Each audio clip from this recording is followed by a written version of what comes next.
and thank you so much for joining us here. Hope some of you are out on a nice sunny bench enjoying the sunshine. So we're kicking off Cares Week this week, and I'm delighted that you've joined. So obviously this week is the annual campaign to raise awareness of caring and recognising and supporting carers in the community. Throughout each day of this week, at 12 o'clock, we'll be holding chats across midwifery, children and young people, mental health, and adult nursing, so please do join in. Today, though, we're kicking off with midwifery, so it's going to be a good week. Today, we're going to kick off with Lorna, Dr. Lorna Lawther and Bethany Connaughton, and they're going to have a discussion around partners as carers in maternity services. Just to let you know, the chat will be open, so if there's any questions along the way, please put them in the little chat. All are very welcome, but we'll also have a Q&A at the end of the session as well. And just to touch on the fact that today's discussions will include some lived experiences, and people may find some of those difficult to listen to. And if it is too much for you, please do what's right for you. We have a little wellbeing room set up, and if you feel the need to go in there, please do. And at the end of the call, there'll be a little bit of support if you need it, just to check in with you. So just do what's right for yourself. So as I said, today we were joined by Dr. Lorna Lawther and Bethany Connaughton. And Lorna is a lecturer in midwifery education here in Queen's University. I suppose her passion is within the intersim as well. A big week last week for you. Yeah. We have Bethany joining us, and she's a member of the PCEP forum within the School of Midwifery and Nursing, and a mum to 3 little boys. So over the next 15 minutes or so, we'll listen to Bethany and Lorna discussing the roles as partners, as carers during specific periods of the maternity journey.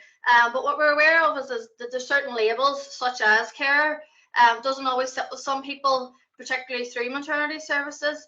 And just to be aware that the intention here is never to offend anybody either by labelling. It's just to elevate the awareness to those who are supporting loved ones going through maternity services, and just kind of having a discussion around what it's like for them and where do they fit. It's not an area that's well researched, so there's no definitive way of speaking. However, Lorna and Bethany will engage us with very open conversation today. And before handover, just a reminder that the chat's open, and if you do find anything triggering, please use the wellbeing room available. So thank you, and I'll hand over to Bethany and Lorna. Thanks. Yeah. So I guess this kind of started off, we've been asked to kind of run with this session, and it was actually just through natural conversation with Lorna that we kind of just found that this was an area that we thought is actually quite overlooked.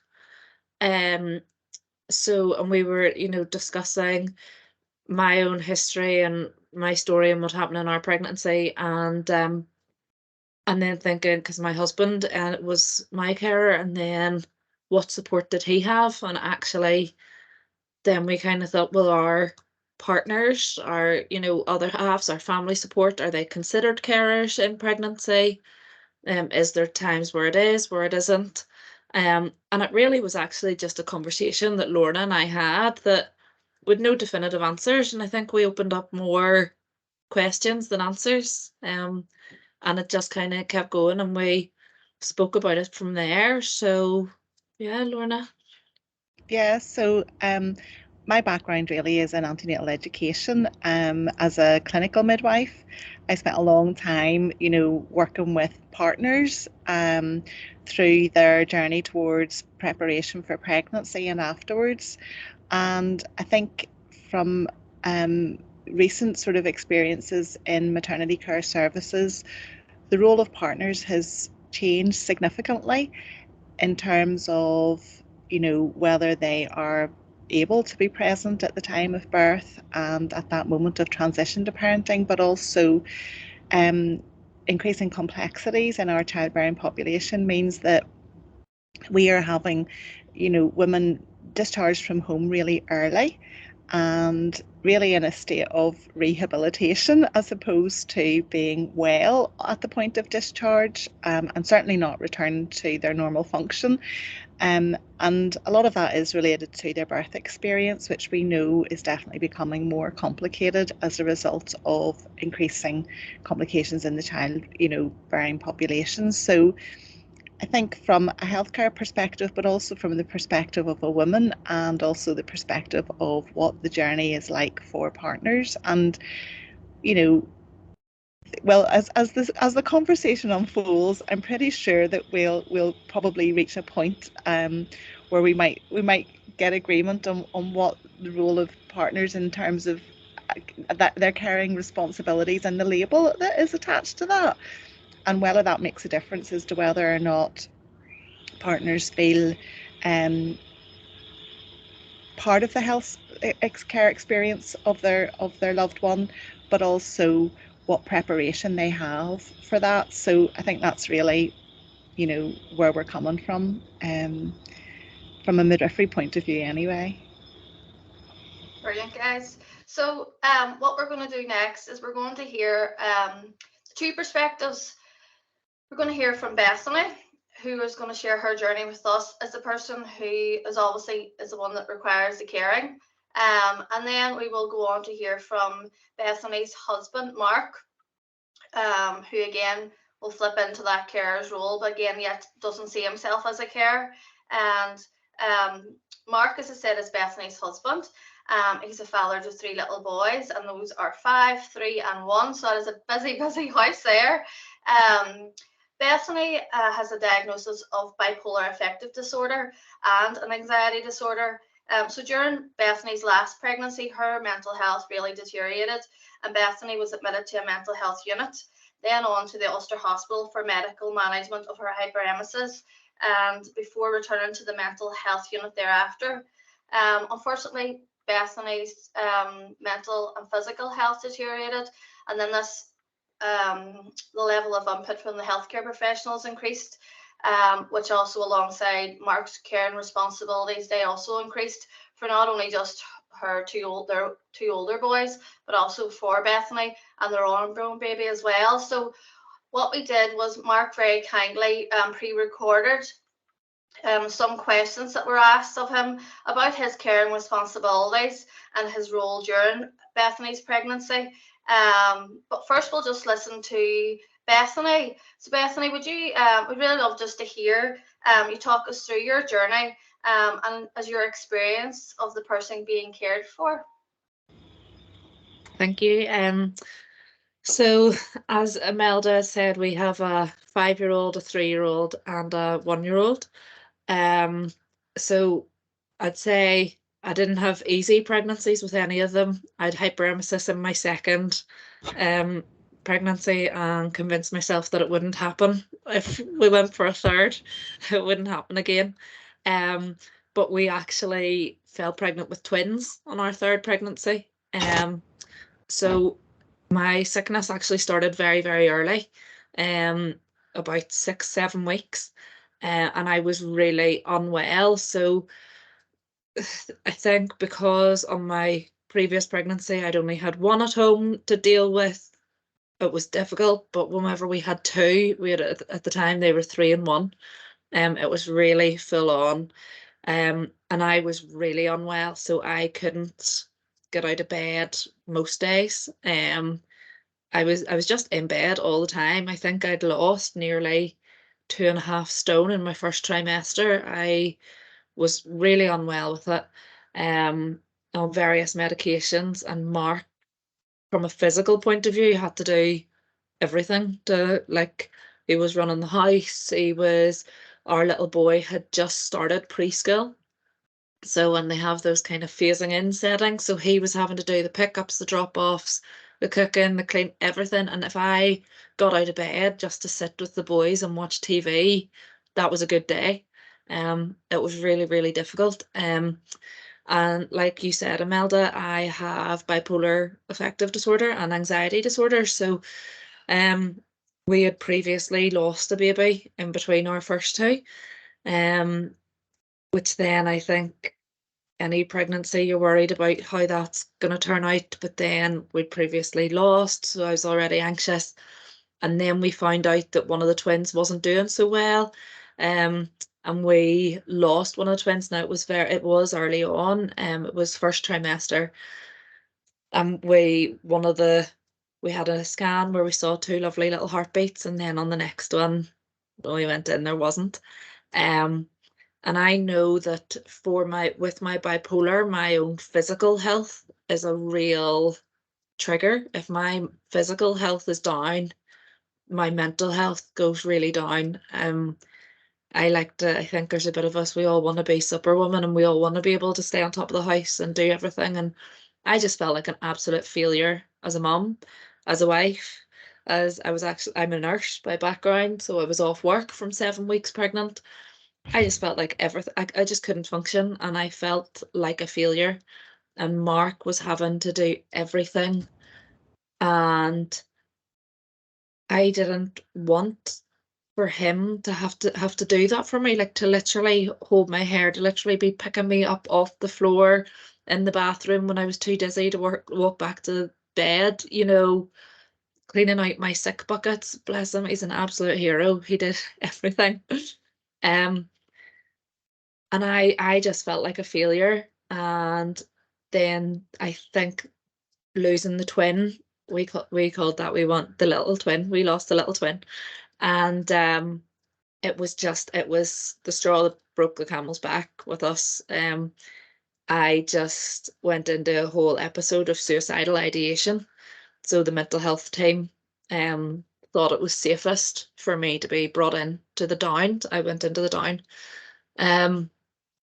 But then from there, while I was in the mental health unit, my physical health deteriorated so much and I was being so sick. They got the medical team in to review me, and I ended up being transferred to the Ulster for medical management before being sent back to the mental health unit before I could go home. So my boys are my real anchor in everything that I do. And again, so stabilizing for me, my kids, and then being away from them was so hard. But it was the safest decision at the time that we had to make as a family. But then Mark was on his own, completely on his own back then.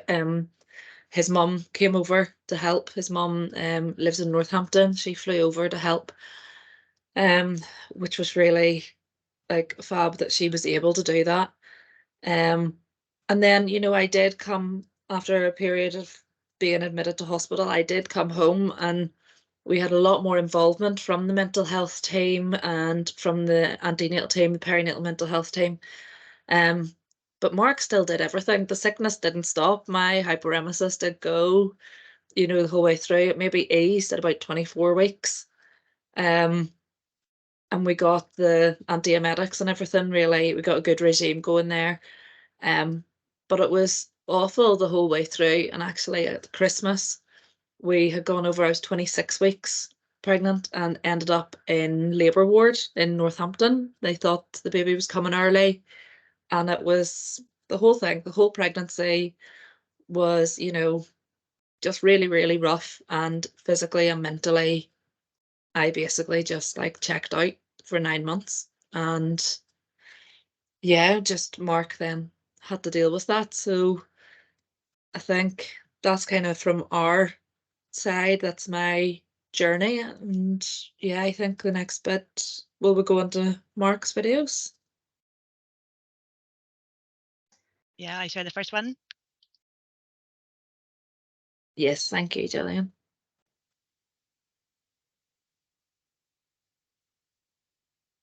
Can you see Mike okay there? Yeah. Yeah. My name's Mark Norton. So question one, what do you think about the use of the word carer to describe your role during Bethany's pregnancy? I don't really consider myself a carer. I certainly didn't during her pregnancy. The title only kind of got put out there after she gave birth. But I still wouldn't consider myself a carer, but if it's something that allows something that we can leverage to get more support, and then it's useful, and I'm happy to do it. It doesn't bother me. The word carer doesn't bother me being labelled a carer, or whatever, because it can be useful and has already proven useful. So, but even during pregnancy, I wouldn't consider it being care. I would just consider it being a partner, and I was already a father of 2, so it's just more of that, really.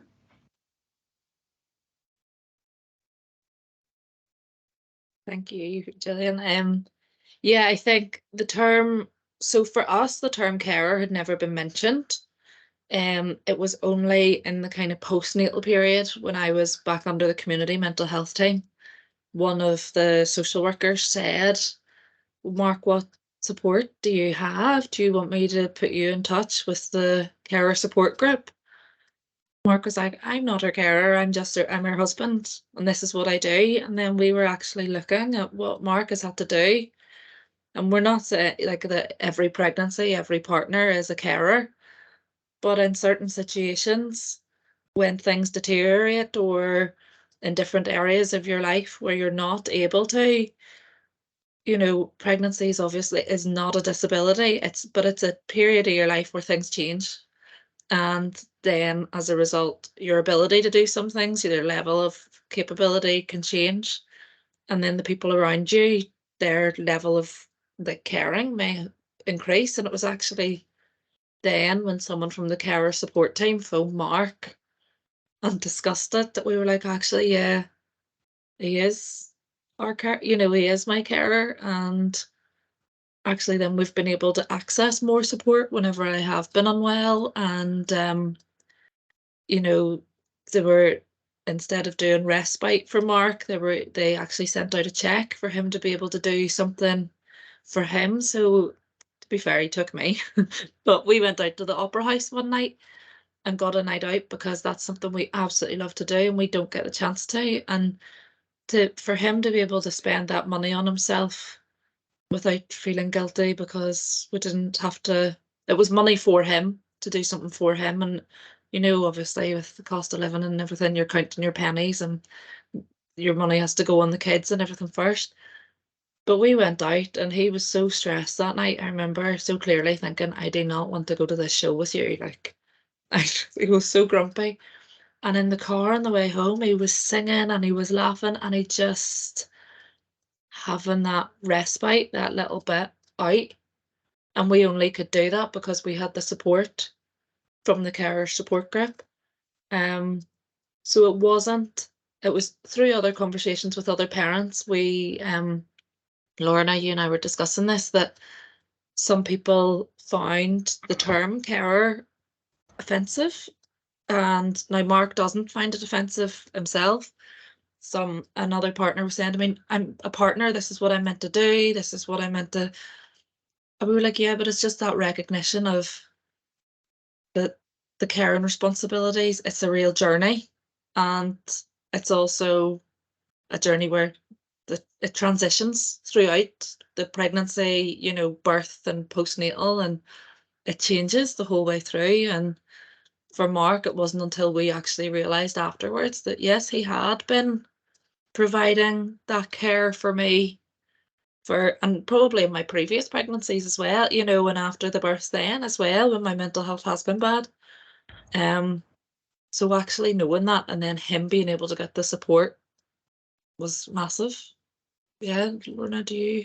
Yeah, I think, in maternity care services, women are in the service for a long time, but in the postnatal period, which is the period of time when you sort of associate that women might need to have somebody in a caring capacity, your period of time in services at that point is really very short.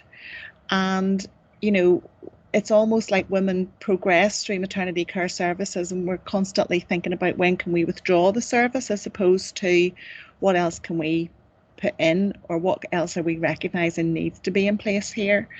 And it's almost, there's been so much constraint put on the services that it's like, it's the minimal amount of visits that need to go in, rather than thinking about, well, what does this family actually need and what else can we do to work with other services. Now I have to say that, I think it's very geographically determined as to what is available. So that if you maybe as a midwife thought that this family actually needed more support, probably what you would be doing is contacting the health visitor or the GP and seeing what else could be put in. But I know that in some areas where Sure Start services are available, they will have services available where they can go into that family and offer a little bit of extra support at that time, but not necessarily specifically for the partner. And not necessarily specifically because he's being viewed as being in a caring role. It's much more general than that. But I think that when you think about, some of the conditions that women are experiencing in pregnancy now, and how that doesn't necessarily, women don't necessarily recover as quickly as maybe we think that they should be. And how that can spill over into, maybe weeks or months, especially when you think about mental illness. There's no quick fix for that. That women will be living with that possibly for quite some time. And then who steps in to help that woman? It's usually the partner.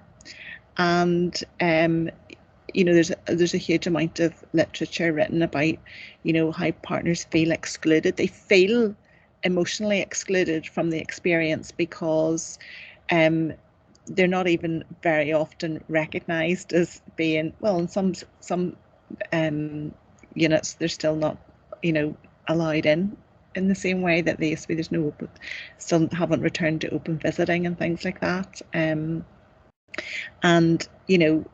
just not including partners in the information that's being given out. And women are the ones who are being seen as the main recipient of care, rather than partners being seen as somebody who can actually help to be in that, not necessarily a care, the label of caring, but actually having caring responsibilities. Absolutely, even if they don't see themselves as having that label. So it is a bit, I think we're in a situation where, and I think the other thing to remember is that in families, there are many people in families who already have caring responsibilities before they go anywhere near the birth experience. So many families who are caring for elderly relatives. And if you think about that could be the woman who's in that position, and then her caring responsibilities, that changes when she then goes through childbirth, because now she has her own family, and the pressure that puts on some families is incredible. So I think we just have to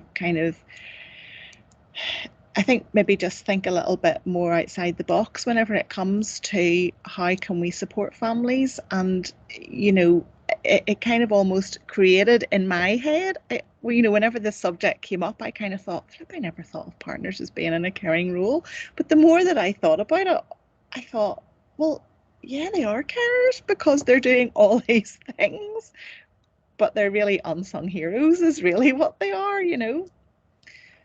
And I think as well, because we'd also discussed about how, yes, it's normally the partner, but if someone doesn't have a partner, and it could be, another family member or a good friend, and it's not necessarily recognized. And like you said, the unsung hero. And in some of our appointments, I know I was saying this to Imelda, because we were still kind of on the back end of COVID.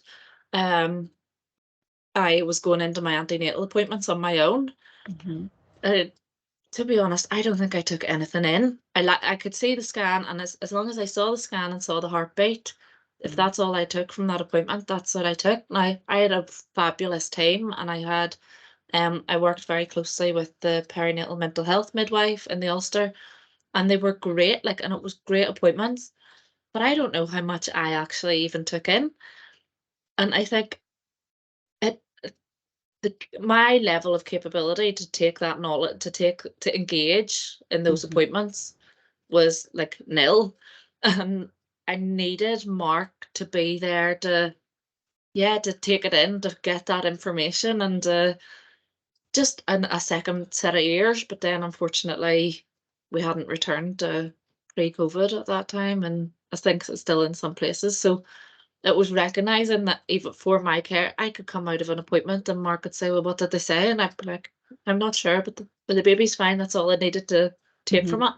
And then we didn't know what was happening, because I just, even though I was there and listening and trying to take it in, the state of my mental health, it wasn't, on the same page then. So, we have, sorry, ladies, Peter Atkins has given us some statistics here just to back up what you're saying in terms of 1 in 5 people. So 20% of the population are currently giving unpaid support or care to someone, and yet 73% of people who are providing or have provided unpaid care do not identify themselves as a carer. So it's very interesting, isn't it?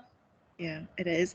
I actually wonder that if we kind of change the language around this a little bit, would that start to create a shift in the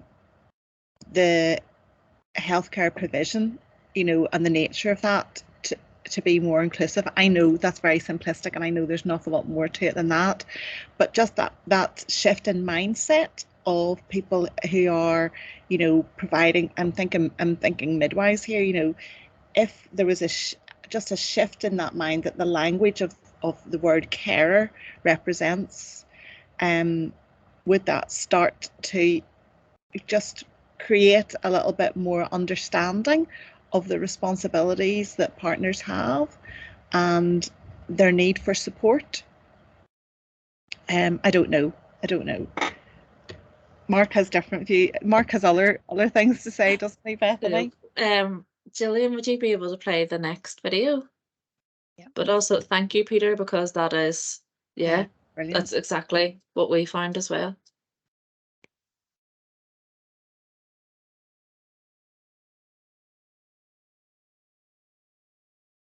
Oh, we can see him, but we can't hear him. Yeah, can't hear Gillian, sorry. Sorry, 1 wee sec.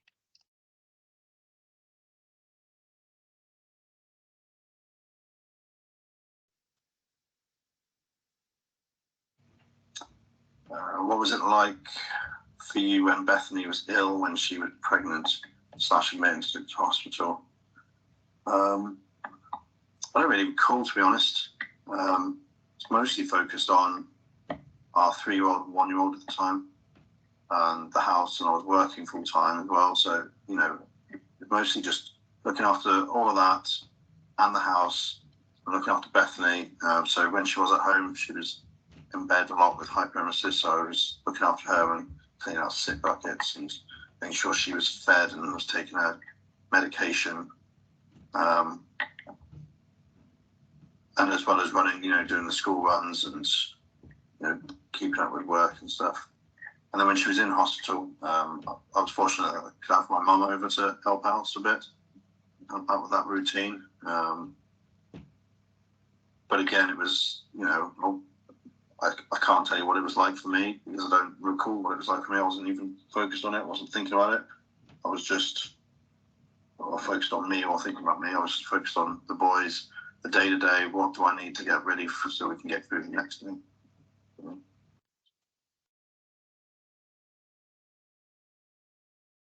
Yeah, I think that. No, I'm a wee bit emotional watching that. I apologise. Wondering, yeah. But so I think Mark is one of the most selfless people I've ever met in my life. Like, he is an absolute hero. And he just did not think about himself at all for 9 months. And one of his best friends said to him one night, he would play Xbox in the evening with his friends online. And one of them said, Mark, you are on the verge of burnout. Like, you need help. Like, what is going on here?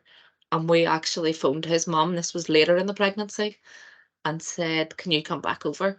Now, my parents are based in Bangor as well, and they're very good as well, but due to ill health, do you know what? We literally were pulling on everybody to try and help, because like Mark was saying, he was working full time from home with a 1-year-old, with a 3-year-old. We were getting used to a new routine with preschool, and he literally did not even think about himself. Like, he just didn't have time, and he's just one of the most selfless people you'll ever meet, and he is an absolute hero. But he just needed help. I just couldn't do it at that time, and yeah, it's actually really emotional looking back at it. Yeah, because I had a little look at the videos before I came on, and I actually wondered, Bethany, I thought, that family, it just sounds like that you were in survival mode, that you were just literally trying to get through every day. And all the kind of physical stuff that goes alongside that, you have to be in certain places at certain times with the kids, and the pressure that puts you under. I know how stressful that is, being late for pickups, and then on top of that, then having somebody at home who's very unwell, who you're actually having to do physical care for. The emotional strain of that must have been absolutely colossal. And I kind of felt that, in a sense, it was lucky that you had the support that you had, but also I'm pretty sure those people were absolutely willing to give that. And in a sense, they were caring for Mark, who was being your carer, and you need to have that kind of network because otherwise then, the carer then becomes unwell, and that's not what you want to happen. But yeah, I actually wondered if we were to, because Mark says he doesn't really remember an awful lot of that time. And maybe he just doesn't even dwell on that. He just thinks that was a moment in time and have to move on. But you could see how that would make some people feel very, very guilty about maybe not being completely in the moment when your children are growing up. And like, the reality is, most families are just so busy that they're just getting through. And it's not, nobody lives in the real world, nobody lives an Instagram life, where you're cutting out things on the table with your children and making pancakes in the shape of teddy bears and bunnies. That's not really real life. You're lucky if you can get, you're lucky if the pancake doesn't have any blue mold on it by the time you get to it. And so, I think there's a lot of pressure to kind of create this perfect kind of, family setup. But the reality is that a lot of families are just really trying to get through their day. And they're doing that because family members will rally round, and because partners, they pull it out of the bag. They go into that caring role with absolutely no thought of what, and actually with very little support, I think, is the thing. I think so. I was speaking to Mark's mum about this morning as well, and she was saying, she was happy to come over and she was happy to help, and she said, I never came over for you, Bethany. And she was like, I don't mean that badly. She's like, you had your mental health team. I knew they were coming in. I knew that when you needed scans, you were getting scans. When, there was concerns about the baby, you were getting monitored. And she was like, I knew you were covered. And she said, I came over for Mark because she was like, someone needed to support him. And I guess it's that kind of, who cares for the carer? Yeah. Like, Mm-hmm. and there was times, it was so hard, and we got extra services in, and we were very lucky from that point of view. But I do look back and just go, we were just firefighting that whole time. And there is, like you said, that real guilt of, there's periods we'll look back in our foot. We also moved house in the middle of all of this. Like, what? I don't know. Or we just moved into our new house. Yeah. And I look back at photos of that time and I think, I can't even remember these happening. And Mark's the same. And we're looking at wee videos of the boys. I think we're actually really lucky that we're constantly taking photos and videos of them, because we're looking back and going, I can't remember, like, our middle one at that wee stage. And I feel now with our youngest, we're going, when did the others go through this stage? What happened? And it is literally big blank gaps, Um, where I think we've just been in that constant kind of fight or flight mode. Like we just have to get through one day to the next. So And I think yeah. ultimately what you were doing was you were caring for your children. You were loving and caring for your children. Ultimately, that's all they need. They just need to know that they have got somebody who loves them and is caring for them. And you both did a great, I mean, even though you were unwell, Bethany, you did an amazing job with the boys. And you did that because Mark was able to fit into that role and surround you with support. But that it does come with it does come with a personal toll as well, doesn't it, to a certain extent. And thank goodness that his mummy was able to come over, because I was thinking, like if that was my son, you would just get on the first flight, wouldn't you? You wouldn't think twice about it. But then not everybody has that support available to them. So what can we do to support those families and actually those partners who are really bearing the brunt of a lot of this? There's another wee video. If Gillian, can we go to the next one?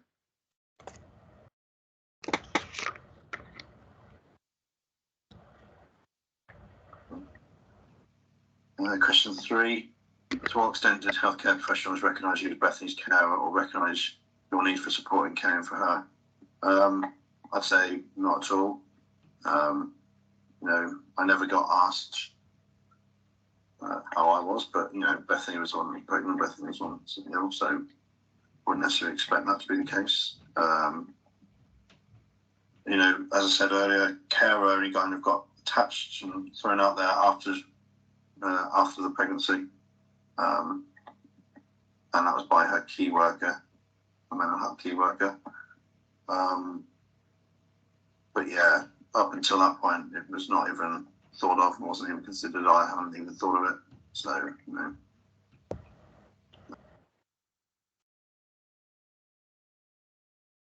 Yeah, I think Mark and I were talking about this, and I said to him, I said, when I was in hospital and everything, I said, did anyone actually ask you, were you okay? And he was like, Mum was here and she said, and I said, no. I was like, out of my team, did anybody in the team actually say to you, like, is everything okay here? Now, we did have social work involvement, so we had people coming out and seeing how that the kids were safe and that things were put in place and services were there, that we were, supporting the kids and everything was okay there.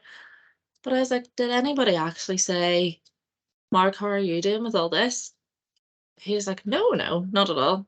And he was like, I wasn't their patient, I wasn't their responsibility. And I was like, but you are, because without you, I would have been in hospital for so much longer, and required so much more services. And I was like, for so much, especially I guess because so much of our issue was mental health, who was looking after his mental health? And it actually made me really cross afterwards.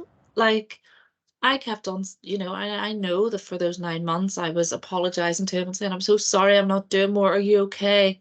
Can I do anything while I'm lying there throwing up at the side of the bed, And he held it together for me. I was going, no, I'm fine, we're getting there, but no one actually had that conversation. And I think sometimes when it's people that are close to you, you do go, yeah, I'm fine.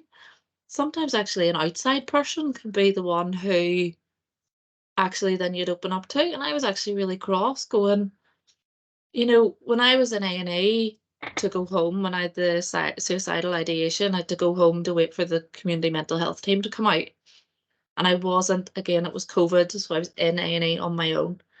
And I wasn't allowed to leave without Mark being with me to make sure that I was safe. So they brought him in and said, will you, super glue yourself to her, stay with her.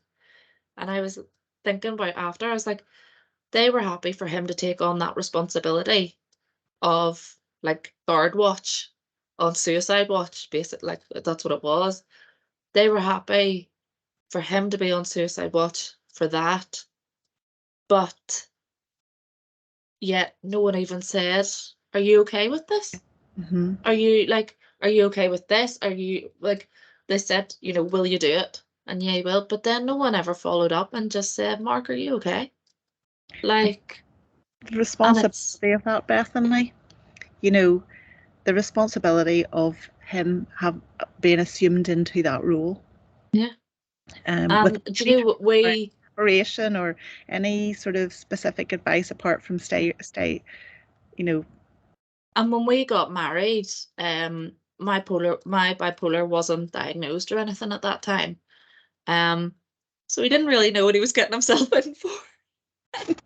And it's only been then through the pregnancy that through my pregnancies and like child, like our journey with having a family, that things have got really bad. And you know, we didn't know, and he didn't know that this was going to happen. And you know, we are so lucky we've come out the other side of it far, far stronger. And like Mark is he's my safe person, he's my rock. He's, if anything, he tells me that I'm going off skew before I realise, you know, we know each other, but not all couples, I don't think, would make it through that.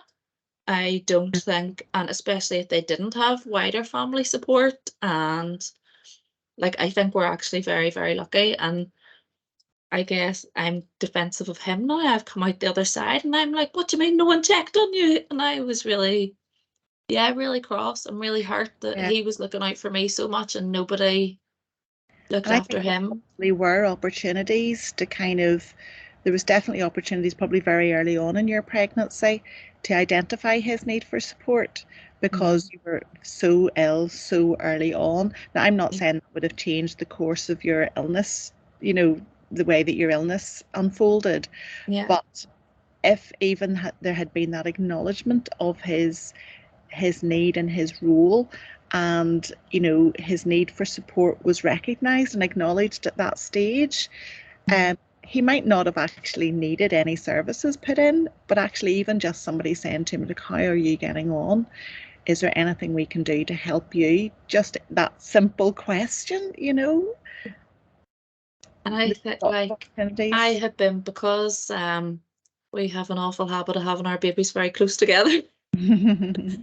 I have been in not only maternity services but mental health services basically continuously since, well, Q5 now, so nearly 6 years from maternity, then going to community mental health. And so we've always had service involvement, and yet it was only within the last year that Mark was recognised as a carer. And I'm not saying other people didn't recognise it along the way, but it's only that we have then felt in the last year that his support is, that people are supporting him, and that he has somewhere he can go to if he needed, you know, if we were struggling. Yeah. I'm not sure, will we go for the last video where time is also? Yep.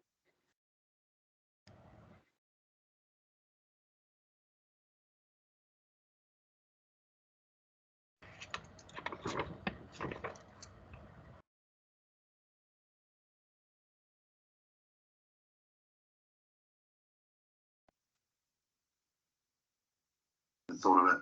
So, you know, question 4: what did you get out of? Sorry, what did you do to get help, or what advice would you offer other partners in the same situation?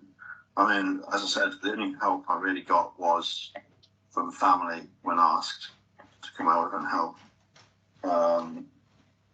But you know, now that I'm, you know, kind of in that carer support network, I do get a lot of information, and I know there's contact details for me to reach out to if I do need it. But really, I just lent on a lot on Bethany and the contact she had. So if I felt like something needed to be done or the call needed to be made, I'll push her to make that call, whether that GP, the maternity wards, the midwives, the mental health team, whatever. You know, I'd push her to reach out. So they weren't really there for me to reach out for. And again, like, you know, I wasn't a carer, so you know, there wouldn't be anything for me at that time. But what advice would I offer other partners in the same situation?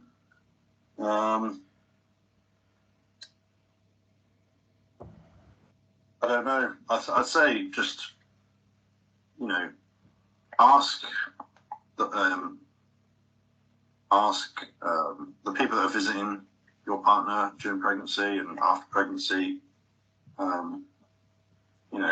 Either ask them alone or at the same time about carer support and stuff. Not even carer support, just support in general for so that you can maintain the rest of the family in the house and stuff, and make sure it's a safe environment for your pregnant partner and future child. And at some point they'll get through, but it's it's hard because you've got to then recognise that you might need support or care, and I wouldn't have been able to do that back then. So,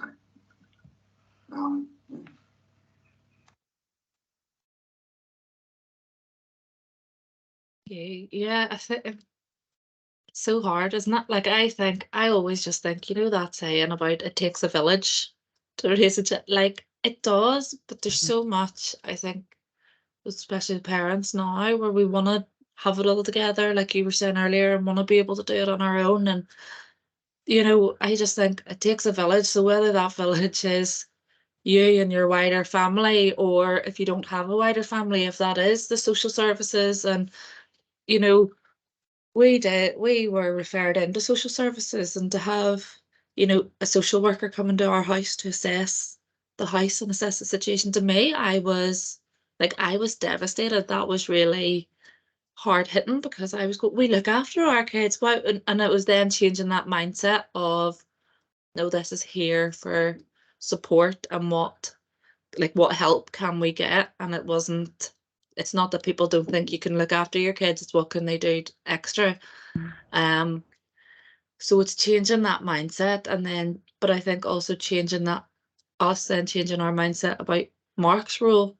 So it's not that he can't cope with me, it's not that I'm too much for him, it's that he then, he needs support, and who is looking after him. And even recently, like, I took unwell just after Easter and had an episode, and it was that, well, who is our community here, who is our village, and who can we have to look after to help us, like, as a unit, not just me as I'm unwell, not just the kids, but Mark as well, because if Mark wasn't there, we would fall apart. Like, he is the rock, So I guess, yeah, and just asking for help. But we didn't even know, like I said, until the last year, that the carer support group was there, and didn't know how to access any of the services. And maybe if we had spoke up and said, our kids don't have clean uniform for school because Mark cannot keep on top of the washing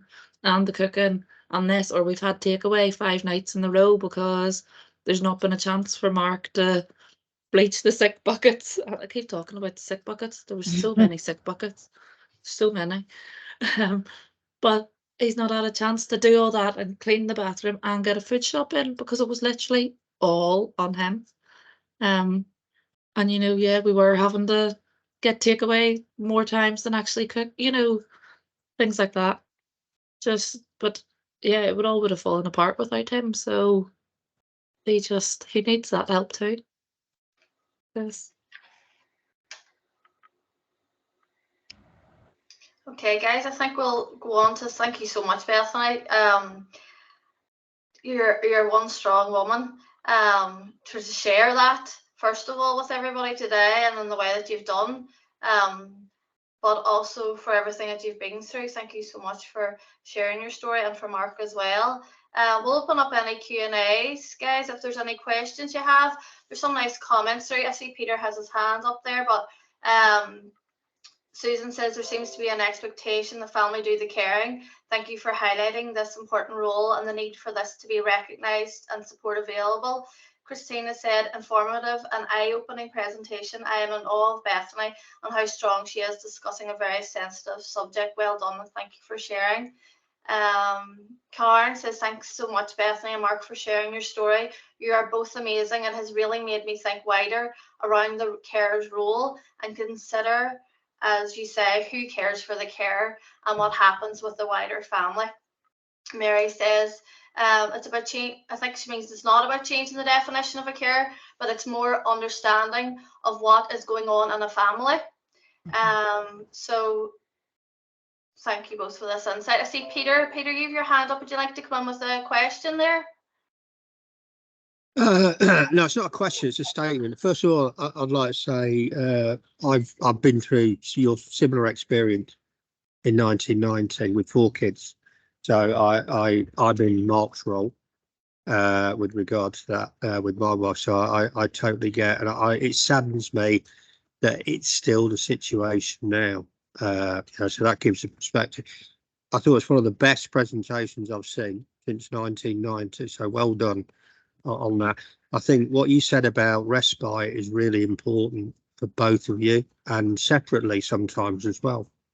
That's really important. And the other thing I would say is multidisciplinary teams have got to start working together with regard to this, because when they do, and it's got to involve people like yourselves and other carers and service users talking exactly as you've done today, because then they'll start working together and we'll all start improving things a lot more. So well done. Thank you, Peter. So just to reflect on today's session, I think it's Bethany's. Sorry, is somebody speaking? No. Bethany obviously said pregnancy is not a disability. However, obviously when you're suffering from illnesses or mental health, or you have underlying addictions or anything, that is obviously when there's more support required from somebody who is a friend or family. And as this was a classification of a carer, is anyone who cares unpaid for a family or a friend member due to illness, disability, a mental health problem, or an addiction, and cannot cope without their support. So that is exactly what Mark is under the definition of a carer. But obviously Mark's caring responsibilities peak and flow with obviously Bethany's needs. But yet all the same, he just comes across as such a selfless man, and like it's hard to not feel. I feel quite emotional about it. That he felt very alone. He doesn't say that, but you can sense that he is very much alone. And as he says, he just gets on with it and he just gets through with it. But I don't think anybody should have to just get on and get through with it. Like there's a lot that you have both went through together, and I don't think in our society that everybody has a Mark. And you're so lucky to have a Mark, but it's for those people who potentially Mark has been able to get through to this stage, but there's a lot of people who will struggle. And I think it's just about, again, you know, creating the awareness within the multidisciplinary teams to understand what is a family going through, and how can they help in terms of that. I see Mary's there. Mary? Hi, Imelda. Well, Bethany, that's absolutely fabulous. You and Mark are brilliant. And do you know what? It's just, it brings it back to reality. And I think out of all of this, the learning has to be that it's about everybody coming together. And it's not, I think, Lorna, what you had said as well, it's about terminology, all of that. The sooner we start to treat people like people and look at what's happening, the quicker we can get in with services, the quicker you can support people and help. And, you know, and I think this whole carers thing is looked at as if, you know, other carers, oh, they're just carers, they're wee old people, they're carers. But no, it's about when people are most at need. And Bethany, you were so much in need, you know, and they should have been the doorway to come in there, you know. And when I look at, you know, Sure Start, because I know, Lorna, you mentioned Sure Start. Sure Start's brilliant, but you got to live in the catchment. We need a Sure Start type thing for families like Bethany that can be there to, you know, to help them, to bring them along, to support them. Because 9 times out of 10, it's kind of short-lived. You know, like you're not going to be in there the whole time. And it's about Mark could have known, well, oh, look, there is Sure Start, or there's a Sure Start type thing that I can go in and do, and all of that. So it's all about that. And it's about supporting when we need support. And then it's about removing the guilt. so that when you do look back on the times, you can remember. But you know what, Bethany, you're a star. You've always been a star, and I'm just so delighted that you're a member of our PCEP, because you're a breath of fresh air. Honestly, brilliant. You've done so well, and Mark and Imelda, you were stars today, definitely brilliant. Okay, thank you, Mary. Lorna or Bethany, have you anything else before we go? No, I mean, No, I you're would okay. like to say, All please, right, well, thank you so please Sorry? just Bethany convey a huge thank you to Mark for doing those videos, and just, you know, just honestly, he is an amazing man. I know it's been said many times before, but also helping us to really think about all those other men that are out there, and, you know, partners of any description, and the amazing job that they are doing that is absolutely unrecognised. So thank you to Mark for highlighting that for us. Yeah, thanks for joining us. All right. Thank you so Thank much, you, and thank you everyone. for Lorna, because this Everybody. session just wouldn't have been without her. So thank you. Thanks. All right. Thank you very much, Bethany and Lorna and Imelda. Thank you. Thank you.